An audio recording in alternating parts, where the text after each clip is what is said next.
배울 말씀은 창세기 2장인데요. 우리 지난주에 창세기 서론과 창세기 1장 말씀을 나누었습니다.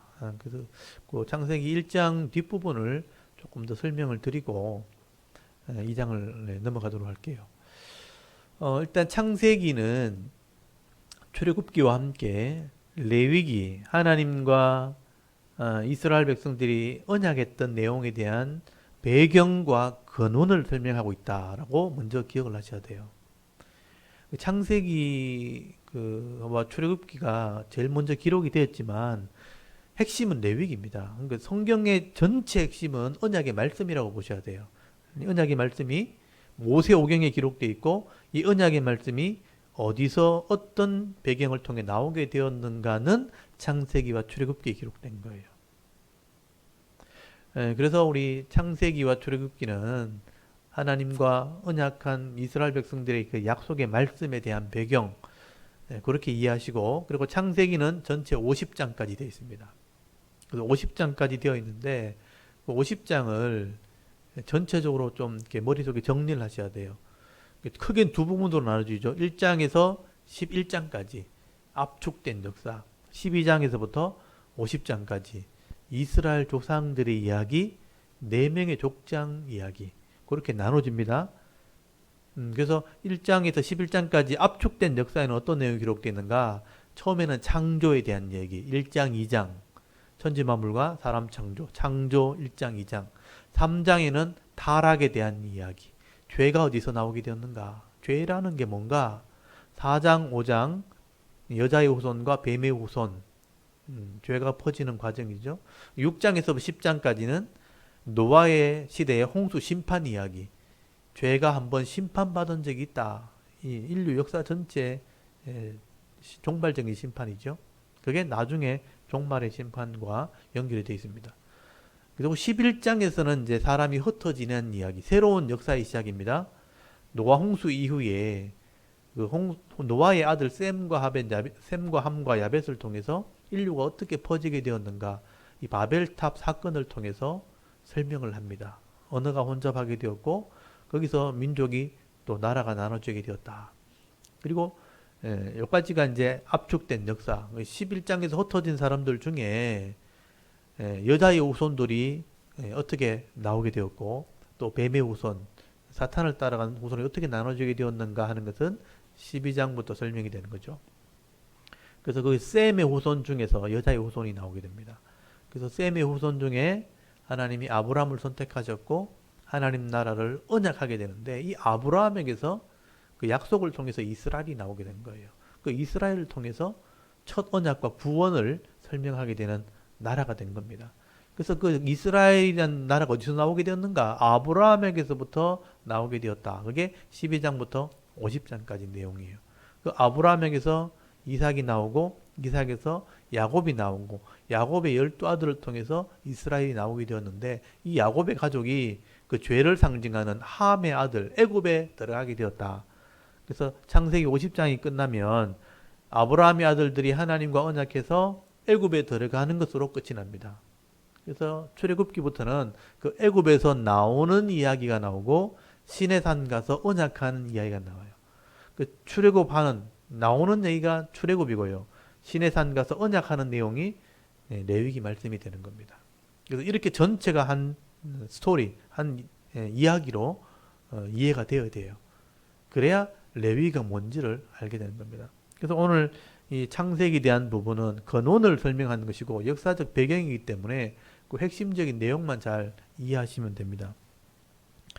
그래서 우리 지난주에 1장을 제가 말씀을 드렸는데요. 1장에는 6일 창조, 천지 만물이 어디서 나오게 되었는가, 창조주께서 하나씩 질서대로 창조하신 거예요. 거기 반대되는 이론이 진화론인데, 무질서에서 질서로 이렇게 진화되었다. 그렇게 설명하죠. 그래서 이 진화론은 근거가 사실 빅뱅 이론이고 우연입니다. 우연에서 근거하는 거죠. 그래서 우연을 믿을 것이냐, 창조주 하나님 말씀을 믿을 것이냐, 그건 여러분을 선택해야 되지만 성도는 무조건 창조론을 믿어야 되는 겁니다. 그래야 바른 믿음을 가지게 되는 거죠. 진화론을 믿고서는 우리 하나님 자체를 부인하는 것이 되기 때문에 믿음 자체가 없는 겁니다. 그래서 창조론을 믿고 어떻게 창조하셨는가? 6일 동안 시간적인 개념 속에서 하나님께서 무에서 유를 창조하셨는데 첫째 날이 원래는 모든 것이 혼돈과 그러니까 공허, 비어있는 가운데 있었다고 되어 있죠. 혼란과 혼돈과 비어있는 상태에서 섞여 있었어요. 근데 그것을 질서 있게 하나씩 하나님께서 창조하시는데 첫째 날 만드신 게 모든 것을 비추게 하는 빛을 만드셨어요. 빛의 근원. 둘째 날이 지구를 중심으로 설명하는 거죠. 위에 물과 아래 물을 나누시고 궁창을 만드셨고요. 셋째 날은 밑에 있는 물을 모으시고 땅을 묻을 드러나게 하시고 식물을 있게 하셨다. 셋째 날. 넷째 날은 천체. 거기서부터 이제 시간의 개념이 나온 거죠. 태양계, 우주, 은하계, 우주를 만드셨다. 해와 달과 별들을 통해서 시간을 계산하시고 징조를 만드셨다. 이 별들을 통해서 하나님이 큰 표적을 보여주시는 시간과 표적을 나타내게 하는 별들을 우주 질서를 만드신 게 넷째 날이에요. 여기서 이제 천문학이 나오죠. 그래서 이걸 공부할 가치가 굉장히 큰 겁니다. 다섯째 날은 비어있는 공간에 수중생물, 공중의 날짐승을 만드시고 여섯째 날에 육지에 짐승을 만드시고 그 다음에 사람을 창조하셨다. 그 사람을 창조하실 때는 언약을 하는 소통할 수 있는 하나님의 형상대로 우리를 만드셨다라고 말씀을 합니다. 그리고 이 사람들에게 사명을 주시는 장면이 나오죠. 여러분 22절 1장 22절에 그 사람들에게 복을 주셨다. 그리고 생육하고 번성하고 충만하고 번성하라. 그러니까 생명을 주신 것은 번성하기 위한 것이 목적입니다. 그리고 거기 28절에도 보시면 짐승들에게 복을 주셨다는 게 22절이고요. 28절에는 하나님이 사람들에게 복을 주시고 생육하고 번성하고 충만하고 정복하라. 이게 청지기 사명이죠. 생명을 충만하게 하고 정복하고, 이 정복한다는 것은 관리한다는 거예요. 다스리고 관리하라. 이게 사명입니다. 청지기 사명이라고 써놓으세요. 자연을 관리하는 사명. 사람들은요, 하나님이 만드신 창조물을 다스리고 관리하는 사명을 가지고 있습니다. 자연을 우리가 이용하되 자연을 파괴하는 사명을 주신 게 아니에요. 동물들도 마찬가지고 식물도 마찬가지고 자연의 모든 것을 이용을 할 수 있지만 조화롭게 질서 있게 다스리라는 또는 관리하라는 사명을 주신 거예요. 그래서 상부상조하도록 만드셨는데 자연을 일방적으로 파괴하고 동물들을 파괴하고 환경을 통해서 식물을 파괴하는 것은 사명이 아닌 겁니다. 그걸 피하면서 해야 되는 게 맞는 거죠. 그래서 정직이 사명을 주셨고요. 그 다음에 29절 이게 최초의 음식 규례입니다. 사람들이 먹어야 될 식물이라고 되어 있는데 이걸 음식이라고 번역했어요. 사람이 먹어야 될 음식은 29절 잘 보셔야 됩니다. 온 지면에 있는 그러니까 땅에 있는 씨 맺는 모든 채소 그리고 씨 가진 열매 맺는 모든 나무가 우리의 먹을거리 음식이 되게 하셨다. 우리 몸을 설계하시고 이 땅을 설계하신 자연을 설계하신 하나님께서는요.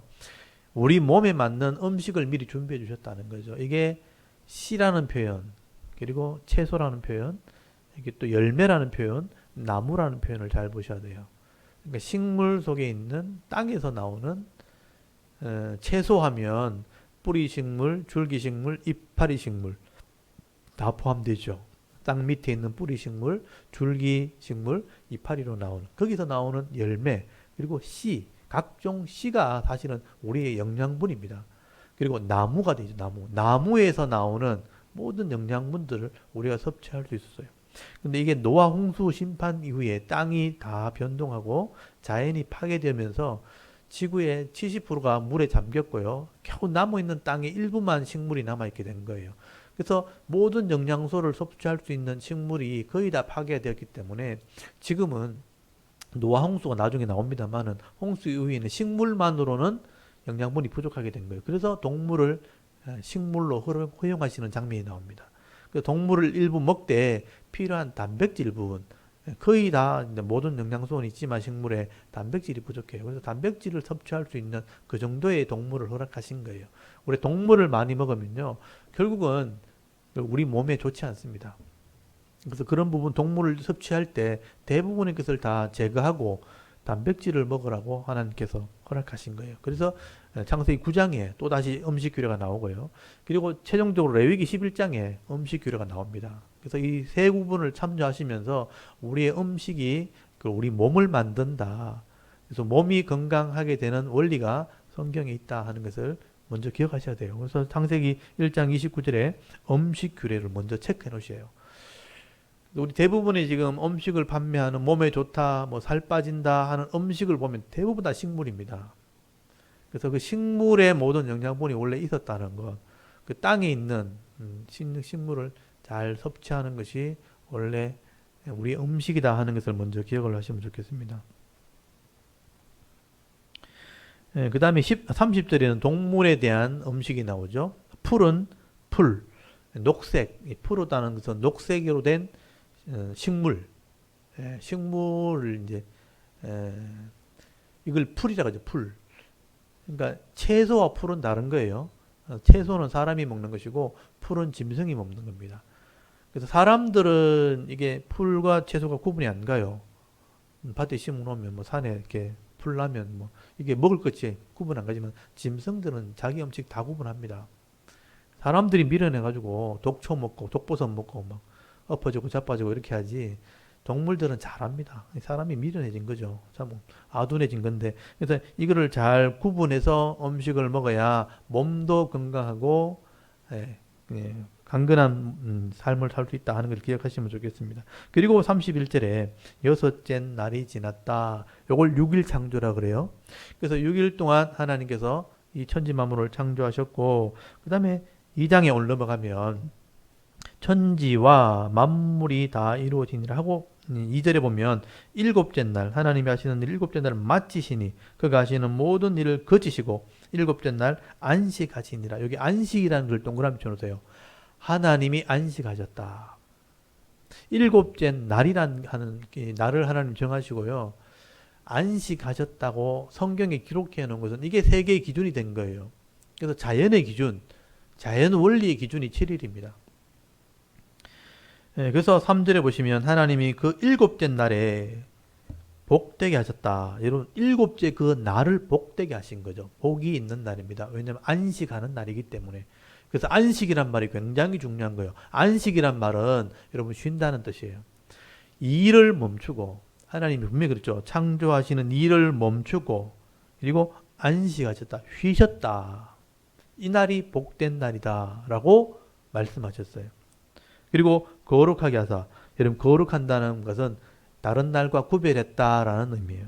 그리고 이는 하나님이 그 창조하시며 만드시던 모든 일을 마치시고 그날에 안식하셨습니다 하고 설명을 다시 해놨어요. 여러분 7일째 되는 날은 안식하는 날이고 일을 쉬는 날이다. 이거는 우리를 위해서 주신 날이에요. 여러분 전능하신 하나님이 무슨 창조주 하나님 무슨 쉼이 필요하겠어요. 전능하신데 쉬실 필요가 없죠. 근데 우리는 그렇지 않다는 거. 우리는 전능하지 않아요. 우리는 흙이에요. 그래서 피곤하고 지치고 약하기 때문에 하나님이 우리를 위해서 이런 안식일을 만들어 주신 거예요. 그러니까 우리를 위해서 배려하시고 우리 위해서 주신 것인데 우리가 그 배려를 안 받는다. 그거는 미련한 거죠. 멍청하든가 미련하든가.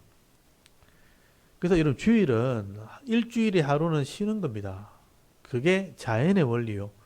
흙으로 만들어진 우리 몸의 원리입니다. 그래야 몸이 회복하는 시간이 있는 거죠. 여러분 이 상처를 입어도 있잖아요. 7일 되면 낫도록 되어 있어요. 이게 한 주기씩 흘러가는 거죠. 그래서 하루라는 날이란 개념과 밤낮이란 개념과 낮엔 일하고 노동을 하고 밤에는 몸이 쉬어야 하루가 회복되고요. 이게 일주일이 쌓이면 피로가 누적되잖아요. 일주일이 쌓이면 안식일을 지켜야 몸이 회복되도록 되어 있어요. 그래서 일주일이 지나면 한 달이 지나가는 거예요. 달이 한 바퀴 도는 거예요. 한 달이 지나면 새로운 한 달이 시작되는 거예요. 그 한 달이 또 쌓이면 이제 1년이 되는 거예요. 12달이 되면 1년이 되는 거예요. 1년이 되면 새로운 한 해가 시작되죠. 지구가 태양을 한 바퀴 도는 거예요. 그럼 새로운 절기가 시작되는 거예요. 새로운 날이 새로운 한 해가 시작되기 때문에 그 새로운 한 해는 새로운 계획을 세워야 돼요. 그래서 이런 시간이라는 개념 속에 자연의 원리가 있어요.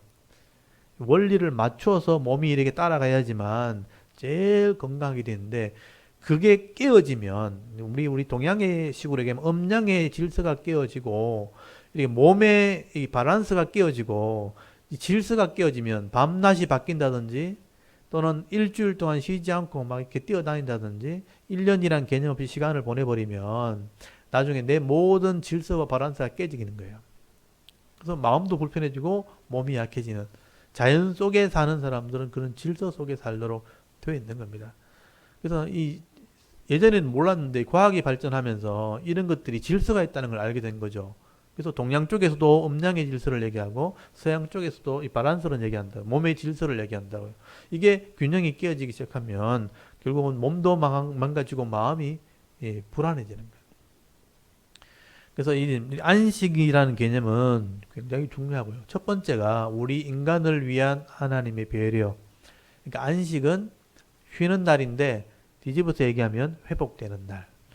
그래서 예수님께서도 이 안식일을 굉장히 강조하셨어요. 하나님이 창조주인데 쉬셨던 것처럼 나도 쉰다. 그래서 병들어 있는 사람들을 살리고 회복하는 일을 하셨어요. 병든 자를 일부러 안식일을 고치셨죠. 왜냐하면 죄가 쌓여서 병이 들었는데 그 죄 문제를 해결하고 잘못된 부분을 회복시켜 놓는 것이 안식일인 거죠. 영혼이 살아나고 몸이 회복되는 날. 그래서 우리가 주일날 하루를 쉬면서 내 인생을 이렇게 정리해야 돼요. 일주일 동안 바쁘게 살았으면 정리해야 되는데 그 일주일 동안의 삶을 정리 못 해가지고 그걸 주일까지 끌고 와가지고 열심히 막 이렇게 일한다고 해서 내가 유익이 되느냐? 절대 그렇지 않습니다. 우리 공부하는 학생도 마찬가지예요. 일주일 동안 열심히 공부했으면 내 뇌와 신경과 모든 것들 일주일 하루를 쉬어야 돼요. 쉬어야지 새롭게 힘이 생겨서 또 다른 기억을 하고 학습을 하고 단련하고 이렇게 또 진행되는 건데 내가 시간 아깝다고 주일날 막 이렇게 공부를 하고 막 밤샘이 하고 막 이렇게 하면 결국은 지치게 되는 거죠. 그러니까 기억할 것도 기억하지 못하게 되고요. 나중에 결정적인 순간에 다 잃어버릴 수 있습니다. 그래서 이 주일은 쉬는 게 더 지혜로운 겁니다. 하나님께서 우리에게 배려해서 주신 것을 믿음으로 잘 받으시면요. 늘 건강해지고요. 오늘도 괜찮네. 가뿐하네. 늘 힘있게 되는 사람. 근데 이 주일을 안식일을 쉬지 못하면 매일 피로가 누적되어 있는 거예요. 자도 피곤하고 일어나도 정신없고 몽롱하고 뭘 집중하려고 해도 집중이 안 되고 그러니까 뭔가 해야 될 일을 제대로 못 하잖아요. 계속 쌓이는 거죠. 계속 피로가 쌓이고 계속 문제가 쌓이면 해결할 능력이 없죠. 그러니까 원래 부하가 이렇게 커지면 어딘가 약한 부분이 터지게 되는 거예요. 우리 혈관도 그렇고 뭐 파이프도 그렇고 수도관도 그렇고 피로가 쌓이고 누적이 쌓인 피로가 누적이 되어지면 약한 부분이 터집니다. 그래서 결국은 다 망치게 되는 거예요. 이 건강이라는 게 그런 거죠. 그래서 여러분 안식은 우리를 위한 배려, 회복하는 날, 쉬는 날 이걸 지혜롭게 잘 생각하시고요. 두 번째가 뭐냐면 진짜 안식에 대한 믿음을 가지게 하는 것이죠. 여러분 하나님께서 안식을 주신 이유가 뭐냐면 여기 있는 안식은 영원한 안식이 아니라는 거죠. 땅에서는 이렇게 회복되면서 가지만 진짜 안식을 향해서 가는 거다. 그래서 진짜 노동이 없는 죄의 고통이 없는 진짜 안식이 있다는 거예요. 그 진짜 안식을 향해서 사모하면서 살아가는 게 이 땅에 있는 안식일의 의미예요. 이 두 가지 의미를 잘 기억하셔야 돼요. 이 땅에 있는 동안 회복의 은혜가 있고 두 번째는 진짜 안식에 대한 사모함을 위해서 안식일을 저들에게 허락하셨다. 그래서 2장 1절에 하나님께서 이렇게 안식일을 일부러 기록해 놓으셨다는 것, 의미를 기록해 놓으셨다는 것. 그래서 우리가 이 달력을 만들 때 7일을 기준으로 만들었잖아요. 예전에 이 통치하는 사람들이 왜 7일로 해야 되나 하고 이 7일의 규정을 깨가지고 열흘씩 만들기도 하고 뭐 다른 이렇게 날수를 정해서 이렇게 일주일을 단위를 정한 적이 있거든요. 그러니까 이 균형이 다 깨지는 거예요. 일의 능률이 생기지 않는 거죠. 더 힘들어지고 더 고통스러워지는 거죠. 그래서 이 하나님의 질서 7일이라는 이 기준은 창조주가 만든 기준입니다. 그래서 전 세계 달력은 다 7일로 기준이 되어 있다는 것. 신기하지 않나요? 공산국가든 민주국가든 아니면 어디 오지든 간에 7일 기준으로 날을 계산한다는 것. 이건 하나님의 창조 질서입니다. 하나님이 있다는 증거죠. 그래서 거기에 맞춰서 우리가 일주일을 살고 하루를 안식하는 것. 이게 하나님의 법이에요. 자연의 질서, 자연의 법칙입니다. 그래서 이 안식의 이 원리를 잘 이해하시고요. 일주일 단위를 따라서 열심히 6일 동안 일하시고 7일째는 안식하시고 쉬면서 나를 창조하신 그 하나님께 예배하고 하나님 주시는 위로를 받고 힘을 얻어서 또 일주일 동안 행복하게 사역할 수 있는 귀한 하나님의 일꾼들 되길 바랍니다. 이 안식의 의미를 잘 중요하게 여기시고요. 4절부터 창조에 대한 얘기가 두 번째 나옵니다. 이게 사람에 대한 창조죠. 창조에 대한 내력을 설명하겠다. 이게 내력이란 말이 예전에는 다른 곳에서는 대략 아니면 뭐 족보 이런 말로 해요. 그러니까 아담의 대략 이러면 아담의 족보 이런 거예요. 그러니까 창조에 대한 내력, 그 자세한 얘기를 해보겠다 하면서 땅과 하늘을 만드시고 땅에 비를 내리지 않으셨다. 5절에 보면 나오죠. 여기 땅에 비가 없었다 하는 표현도 잘 보셔야 돼요. 처음 창조가 되었을 때 이 땅에는 바깥에 있는 물이 있었다는 거예요. 그래서 궁창을 처음 만들 때 생각해 보면 위에 있는 물과 아래 물을 나눴다라고 되어 있잖아요. 그래서 위에 있는 물이 뭘까? 그래서 학자들이 지금 구름 정도는 위에 있는 물이라고 할 수 없어요. 그래서 그 구름 위에 수분층이 있었다고 보는 거예요. 지금 토성에 가면 그런 수분층이 있거든요. 그래서 수증기로 존재했다고 보는 사람이 있고요. 실제로 액체로 존재했다고 보는 사람도 있고 또 어떤 분들은 이게 고체로 존재했다. 그러니까 얼음 상태가 되었다고 보는 거예요.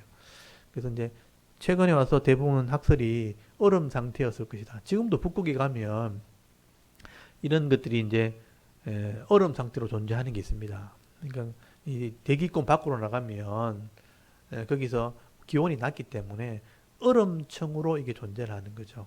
그렇게 되어지면요. 태양에서 오는 안 좋은 빛을 대부분 다 차단하게 돼요.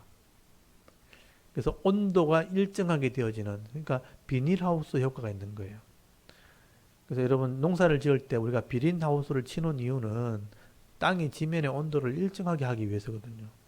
그래서 밤이나 낮이나 일정하게 온도를 유지하게 될 때 그 안에 있는 식물이 굉장히 안정적으로 자랄 수 있기 때문에 그래서 비닐하우스를 농작물을 배비할 때 사용하는 것처럼 하나님께서 처음 이 지구 전체를 수분층으로 다 덮으셨을 때 굉장히 적도라는 것이 없는 거죠.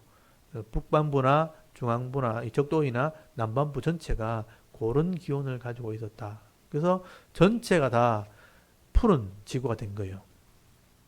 지금 북극은 얼음으로 되어 있지만 수분층이 사라지면서 적도가 지구는 둥글게 되어 있으니까 태양이 비치는 그 뒤를 튀어나오는 적도 부분이 제일 가까이 되기 때문에 뜨거워져서 적도가 된 거거든요. 그 적도가 되니까 그게 열이 발생하게 되어지고 그 열이 이제 북반구로 넘어가면서 차가지니까 거기서부터 이제 기온 변화가 오게 된 거거든요. 그거는 이제 홍수 이후에 위에 수분층이 사라지면서 생긴 하나의 결과이고요. 예전에 수분층이 전제를 두르고 있을 때는 전체가 다 그런 온도가 되기 때문에 실제로 북극에 가면 식물들이 자라는 흔적이 다 나온다 그러잖아요.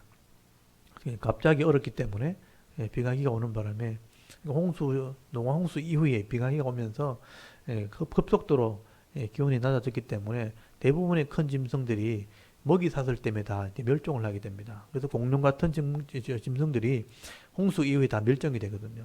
그 멸종된 흔적들이 북극에 남아 있는 겁니다. 남극에도 마찬가지고. 그래서 식물들이 존재했던 것은 전체가 다 그런 온도를 가지고 있었다. 그래서 비가 필요 없는 거죠. 비가 올 수도 없었고. 그래서 이제 바깥에 수분층이 있을 때는 이런 비가 없는, 그래서 6절에 보면 안개만, 온도 차이에 따라서 낮에 뜨거워졌다가 밤이 되면 식었다가 다음날 아침이 되어지면 그 뜨거운 온도의 지면에 그 안개가 생기는 거죠. 안개가 생기는 그 정도의 차이가 있었다 하는 것을 알 수가 있죠. 이게 첫 창조 때의 모습이라고 보시면 돼요. 그래서 전 지구는 엄청난 양의 식물들이 있는 그런 지구였다 하는 것을 알 수가 있습니다.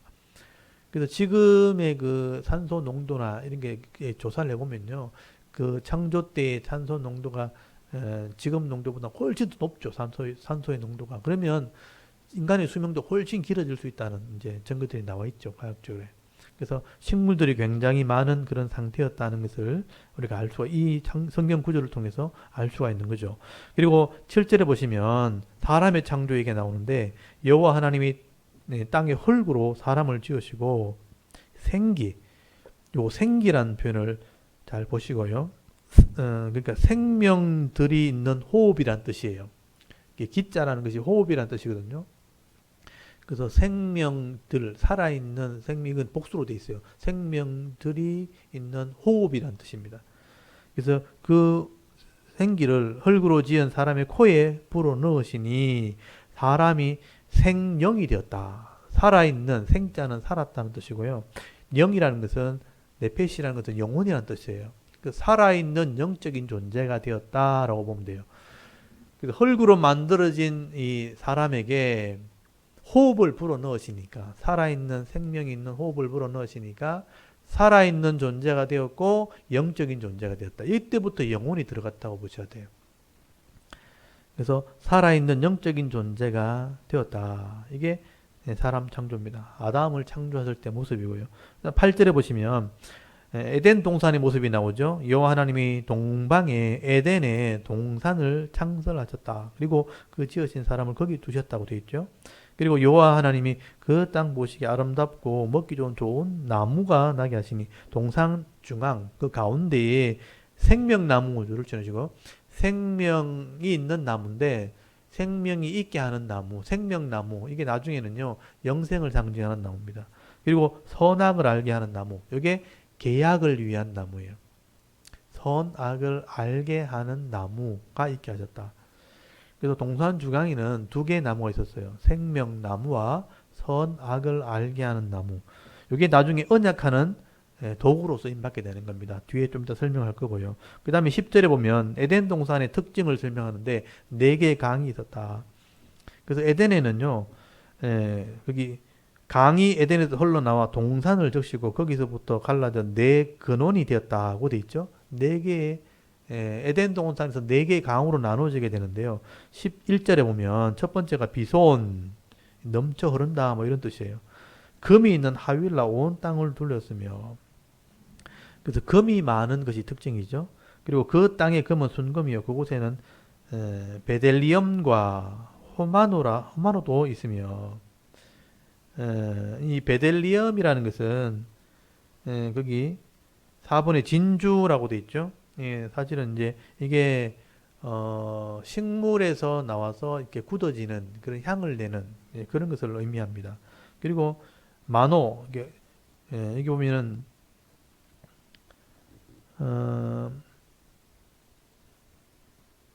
여기 호마노라는 말이 원래는 줄로 된 마노라는 뜻이거든요. 그러니까 마노라는 이 보석의 돌이 있어요.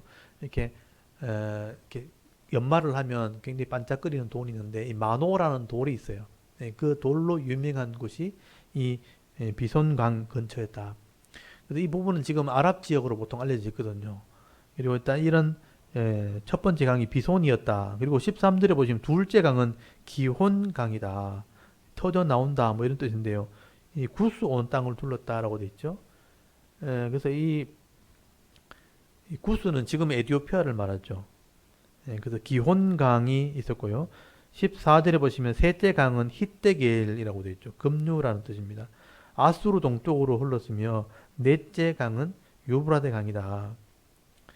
그래서 아수르 동쪽 그리고 유프라테스 강. 유브라데라는 것은 지금도 이름이 남아있죠. 유프라테스 강이죠. 돌진한다 뭐 이런 의미입니다. 그래서 히데겔이라는 이런 히브리 어원이 티그리스라는 어원과 똑같아요. 그래서 지금 티그리스 강, 그 다음에 히데겔은 같은 의미입니다. 그래서 티그리스 강도 지금도 존재하거든요. 그러니까 지금 이란에서 그 이라크 쪽으로 흘러가는 티그리스 그다음에 유프라테스 그 두 강, 요거를 이제 두 강이라는 메소포타미아라는 의미가 두 강이 있는 지역 이런 말이거든요.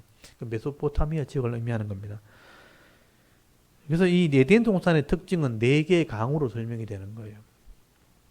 그래서 지금도 이제 에덴 동산이 어딘가 대부분 학자들이 뭐 이렇게 아라рат산 근처가 거기서 강이 흘러나오니까 유프라테스 강이나 티그리스 강이 거기서 흘러나오고 아라рат산에서 흘러나오기 때문에 그 아라рат산 근처일 것이다라고 주장하시는 분이 있는데, 근데 이제 또 어떤 학자들은 기혼이라는, 여기 보면 기혼강이 나오죠. 13절에 기혼이란 이름을 가진 강이 예루살렘에 있습니다. 그래서 기혼샘이라 그러는데 거기서 물이 한없이 흘러나오거든요.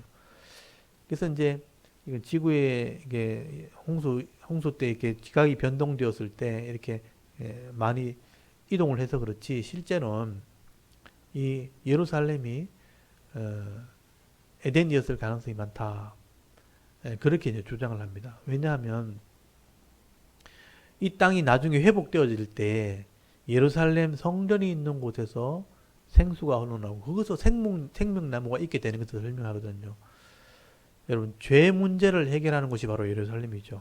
그러니까 인류의 죄를 문제를 해결하는 곳이 예루살렘이 되는 것은 원래 그렇잖아요. 문제가 생긴 곳에서 문제가 해결되는 거 아닙니까?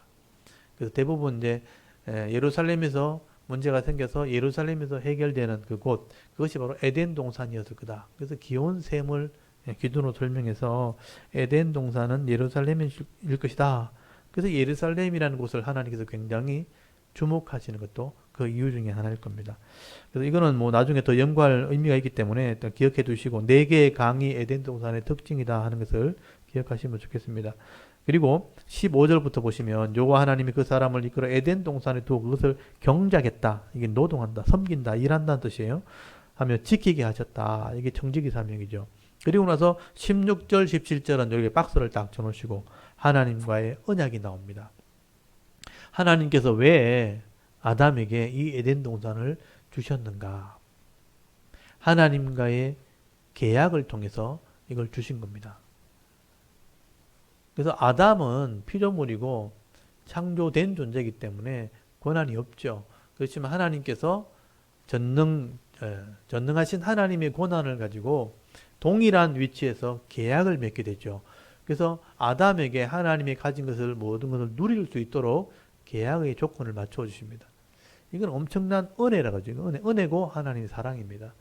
그래서 어떤 계약의 조건을 맞췄냐면, 내가 너를 창조했고 이 만물을 창조했지만 내 모든 창조한 것을 너에게 마음껏 쓸 수 있도록 해주겠다. 그 대신 하나의 조건이 있죠. 선악을 알게 하는 나무 열매를 먹지 않는 것이 조건이에요. 이게 이제 믿음의 조건이 된 겁니다. 그래서 이거는 계약이라는 것도 중요해요. 계약. 이것을 어기면 이것을 지키면 다 누릴 수 있게 되어지고, 이것을 어기면 생명을 내놔야 돼요. 창조주가 만들어준, 주신 생명을 내놔야 됩니다. 그런 계약을 한 거예요.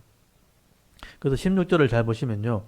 여호와 하나님이 그 사람에게 명령하여 이르시되 동산 각종 나무의 열매는 네가 임의로 먹되, 여기 임의로 먹는다는 표현이 뭐냐면 모든 식물들, 음식들을 먹고 먹으라. 먹고 먹으라는 표현을 썼는데 이거를 다 먹으라 이런 의미가 되고 마음대로 먹으라 이런 의미가 되는 거예요. 다 누리는 조건을 준 거예요. 그리고 17절 한 가지 선악을 알게 하는 나무 열매는 먹지 말라, 먹지 않기로 계약을 한 거예요. 근데 네가 먹는 날에는 이 계약을 어기면 반드시 죽으리라. 이 반드시 죽는다는 표현도 죽는다 무트라는 말인데, 죽는다가 겹쳐지면, 히브리어는 원래 단순해요. 두 번의 죽는다는 표현이 두 번 겹치면 반드시 죽는다는 개념이에요. 반드시 죽게 된다. 그래서 이 동산 중앙에 있는 선악을 알게 하는 나무의 열매를 먹지 않으면 모든 창조물들을 다 누리는 복을 받고, 그것을 먹으면 네 생명을 내놓는다. 죽는다. 반드시 죽는다라고 계약을 한 거예요. 이거는 엄청난 유익이 되는 계약입니다.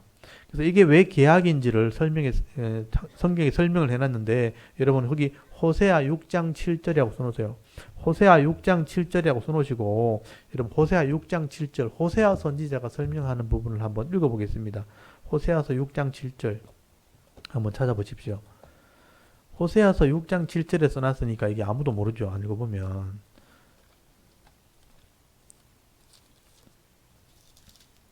여러분 호세아서 6장 7절을 다 찾으셨으면 1261페이지 7절을 같이 한번 읽어보겠습니다. 시작. 그들은 아담처럼 언약을 어기고 거기에서 나를 반역하였느니라. 아멘. 여기 한 절 잘 보시면 이스라엘 백성들이 나중에 하나님과 언약을 하거든요. 계약서를 쓴다고요. 근데 어겨요. 그래서 이 호세아 선지자를 보내가지고 너희들이 왜 내 계약을 어기느냐 하면서 아담이 나와 언약했던 것들 어긴 것처럼 너도 어겼다 이렇게 설명하는 거예요.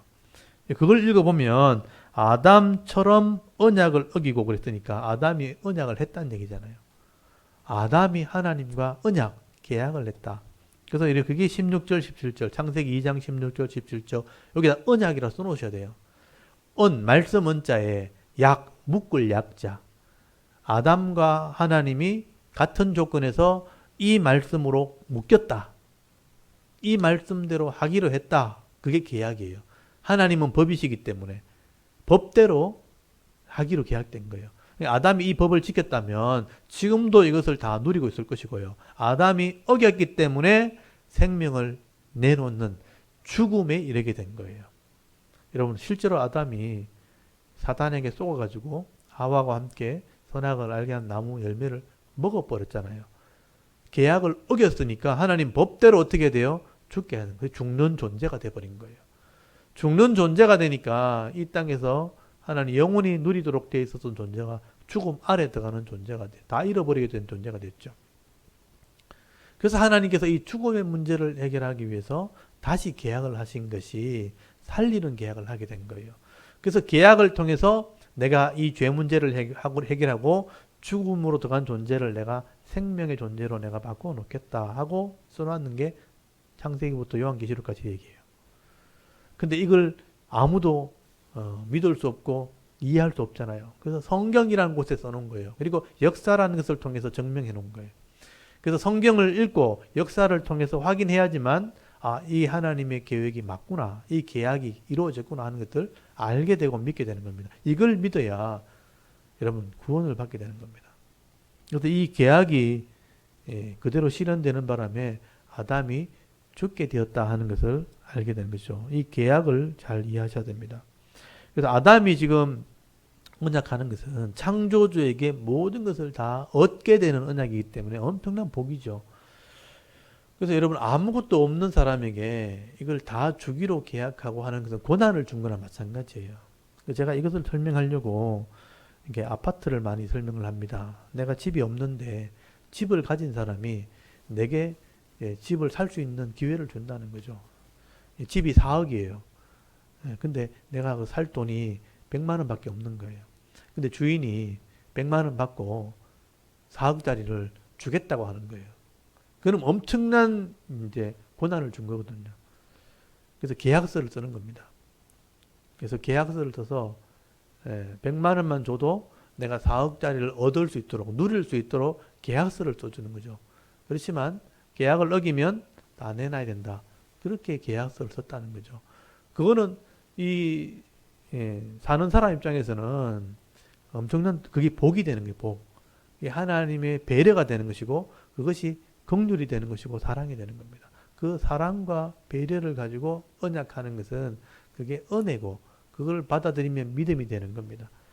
근데 어리석게 욕심으로 내가 그 4억짜리 집을 얻는 것으로 만족해야 되는데 그 4억짜리 집을 준 사람 걸 다 뺏으려고 하나님처럼 되려고 하다가 그걸 다 잃어버린 거예요. 그게 욕심 때문에 주신 복도 잃어버린 게 아담의 죄의 모습이라는 겁니다.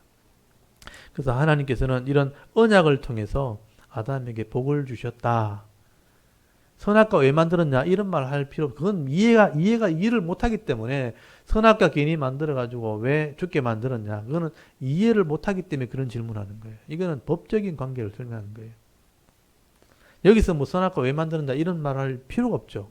이건 계약을 통해서 계약 조건으로 이렇게 하나님께서 법적으로 복을 주신 것입니다. 그리고 이제 18절부터 나오는 돕는 배필, 여자에 대한 창조죠. 여자는 남자를 돕는 배필이에요. 그러니까 여러분 돕는 사람이 힘이 없는 사람이 돕습니까? 힘 있는 사람이 돕습니까? 여자가 더 훨씬 지혜롭고요.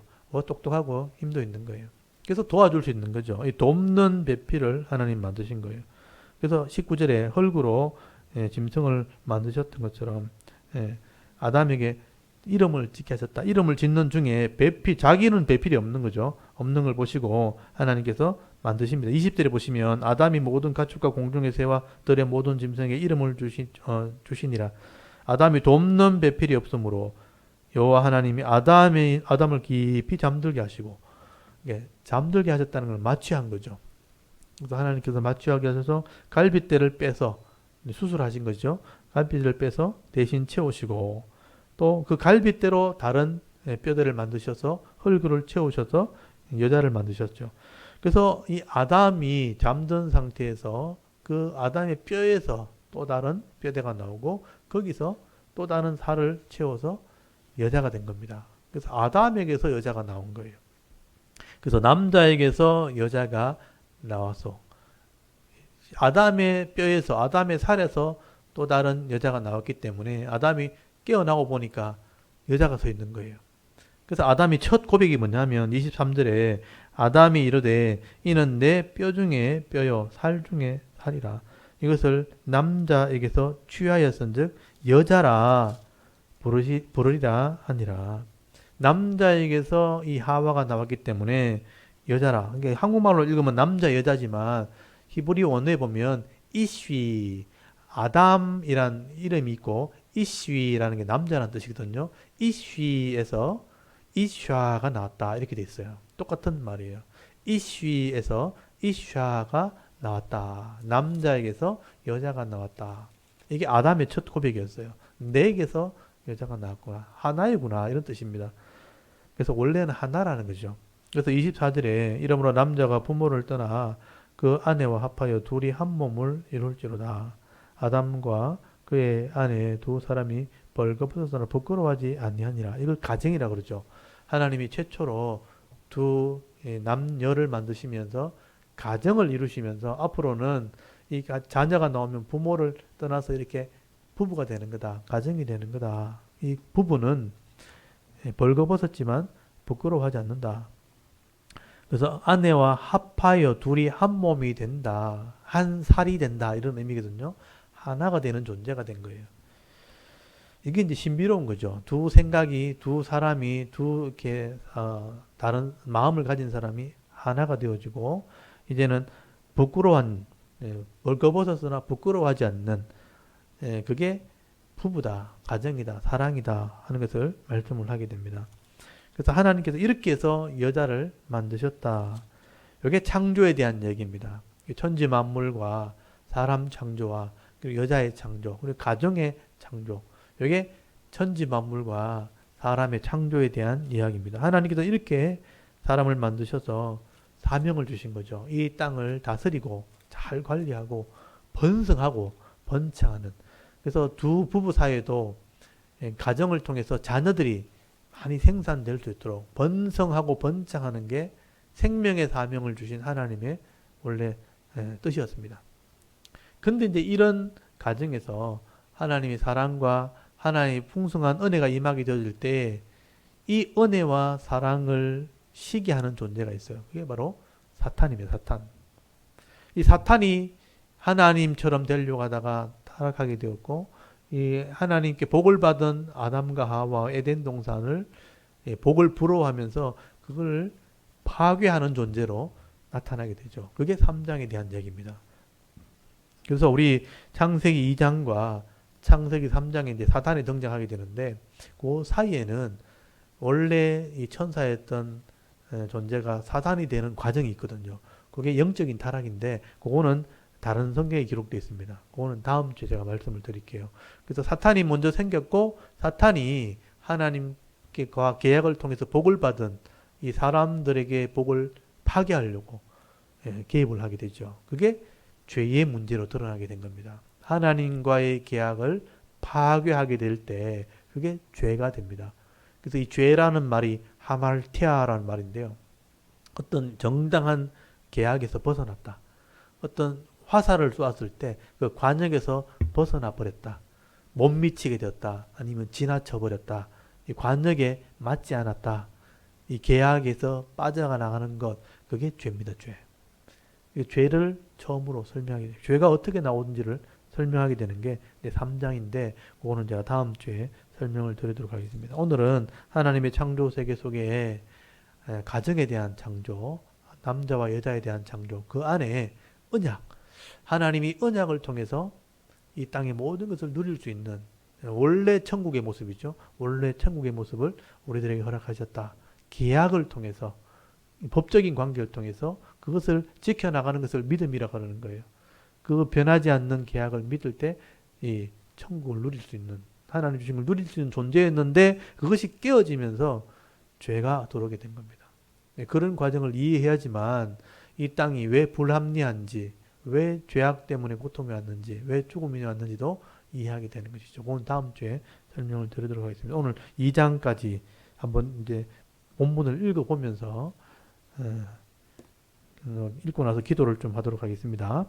먼저 우리 2장 1절을 펴놓으시고 우리 낭독을 할 때 같이 한번 읽어보겠습니다. 토라 손 우리 꺼내셔서 우리 한 절씩 우리 함께 읽어보도록 하겠습니다. 다 같이 읽겠습니다. 창세기 2장. 천지와 만물이 다 이루어지니라. 하나님이 그가 하시던 일을 일곱째 날에 마치시니 그가 하시던 모든 일을 그치고 일곱째 날에 안식하시니라. 하나님이 그 일곱째 날을 복되게 하사 거룩하게 하셨으니 이는 하나님이 그 창조하시며 만드시던 모든 일을 마치시고 그날에 안식하셨음이니라. 이것이 천지가 창조될 때에 하늘과 땅의 내력이니 여호와 하나님이 땅과 하늘을 만드시던 날에 여호와 하나님이 땅에 비를 내리지 아니하셨고 땅을 갈 사람도 없었으므로 들에는 초목이 아직 없었고 밭에는 채소가 나지 아니하였으며 안개만 땅에서 올라와 온 지면을 적셨더라. 여호와 하나님이 땅의 흙으로 사람을 지으시고 생기를 그 코에 불어넣으시니 사람이 생명이 되니라. 여호와 하나님이 동방의 에덴에 동산을 창설하시고 그 지으신 사람을 거기 두시니라. 여호와 하나님이 그 땅에서 보기에 아름답고 먹기에 좋은 나무가 나게 하시니 동산 가운데에는 생명나무와 선악을 알게 하는 나무도 있더라. 강이 에덴에서 흘러나와 동산을 적시고 거기서부터 갈라져 네 근원이 되었으니 첫째 이름은 비손이라. 금이 있는 하윌라 온 땅을 둘렀으며 그 땅의 금은 순금이요 그곳에는 베델리엄과 호마노도 있으며 둘째 강의 이름은 기혼이라. 구스 온 땅을 둘렀고 셋째 강의 이름은 히테겔이라. 아수르 동쪽으로 흘렀으며 넷째 강은 유브라데더라. 여호와 하나님이 그 사람을 이끌어 에덴 동산에 두어 그것을 경작하며 지키게 하시고 여호와 하나님이 그 사람에게 명하여 이르시되 동산 각종 나무의 열매는 내가 임의로 먹되 선악을 알게 하는 나무의 열매는 먹지 말라. 내가 먹는 날에는 반드시 죽으리라 하시니라. 여호와 하나님이 이르시되 사람이 혼자 사는 것이 좋지 아니하니 내가 그를 위하여 돕는 배필을 지으리라 하시니라. 여호와 하나님이 흙으로 각종 들짐승과 공중의 각종 새를 지으시고 아담이 무엇이라고 부르나 보시려고 그것들을 그에게로 이끌어 가시니 아담이 각 생물을 부르는 것이 곧 그 이름이 되었더라. 아담이 모든 가축과 공중의 새와 들의 모든 짐승에게 이름을 주니라. 아담이 돕는 배필이 없으므로 여호와 하나님이 아담을 깊이 잠들게 하시니 잠들매 그가 그 갈빗대 하나를 취하고 살로 대신 채우시고 여호와 하나님이 아담에게서 취하신 그 갈빗대로 여자를 만드시고 그를 아담에게로 이끌어 오시니 아담이 이르되 이는 내 뼈 중에 뼈요 살 중에 살이라. 이것을 남자에게서 취하였은즉 여자라 부르리라 하니라. 이러므로 남자가 부모를 떠나 그의 아내와 합하여 둘이 한 몸을 이룰지로다. 아담과 그의 아내 두 사람이 벌거벗었으나 부끄러워하지 아니하니라. 아멘. 오늘 2장 여기까지 읽고 우리 2장 말씀을 우리 묵상하면서 하나님이 우리를 만드셨고요. 하나님이 우리를 언약을 통해서 복을 주신 분이 하나님이에요. 우리가 이 아담이 이 언약을 어기고 사탄의 유혹을 받아서 결국은 범죄함으로 죽게 되었지만 언약함으로 다시 살리는 언약을 한 거예요. 그래서 말씀대로 언약하는 것을 믿음이라고 합니다. 그 말씀을 믿고 말씀대로 순종할 때 언약에 묶여서 사는 존재. 우리 결혼할 때 두 사람이 한 가정으로 묶이는 것처럼 우리가 말씀에 묶여 있으면 그 말씀대로 복을 받도록 하는 존재가 된 거예요. 그래서 우리가 완벽한 영원히 죄 문제가 해결되는 영원한 천국 가기 전까지는 이런 죄의 유혹과 이런 언약을 지키는데 많은 이제 연약함을 가지고 있는 거죠. 그래서 그 때문에 기도하고 먼저 그 나라와 그 의를 위해 기도하라는 것은 이 언약을 믿고 순종하도록 그렇게 기도하는 겁니다. 그렇게 해서 견디고 이기면서 나가는 완벽하진 않지만 점점 또 성숙함으로 나가는 그게 성도여야 되는데 이런 하나님의 언약을 믿지 않고 순종하지 않으면 죄의 이 유혹 속에서 더 타락하고 더 죄를 짓고 더 악해지는 존재밖에 안 되는 거예요. 그래서 이왕이면 우리 하나님 말씀대로 창조의 원리를 따라 하나님의 인격을 닮아가는 그런 거룩한 성도가 되게 없어서 나이가 들수록 우리가 더 온전해야 되는데 나이가 들수록 더 타락하지 않도록 더 악해지지 않도록 시대가 지나면서 사람이 더 좋아져야 되는데 더 악해지는 것은 하나님 말씀대로 순종하지 않기 때문입니다. 그래서 우리가 이 교회 성도들이 이 나라 이 민족을 살리고 우리 교회를 살리는 그런 은혜가 있게 하옵소서. 또 우리 교회가 이 변질되지 않도록 하나님 말씀으로 이 창세기부터 요한계시록까지 말씀을 성실하게 가르쳐서 또 하나님이 원하시는 아름다운 모습으로 교회가 성장하고 부흥하는 그런 교회가 되게 하옵소서. 우리 같이 한번 기도하고 우리 예배를 마쳤으면 좋겠습니다. 다 같이 하나님께 한번 기도드리겠습니다. 하나님 아버지 은혜를 감사합니다. 오늘 오후에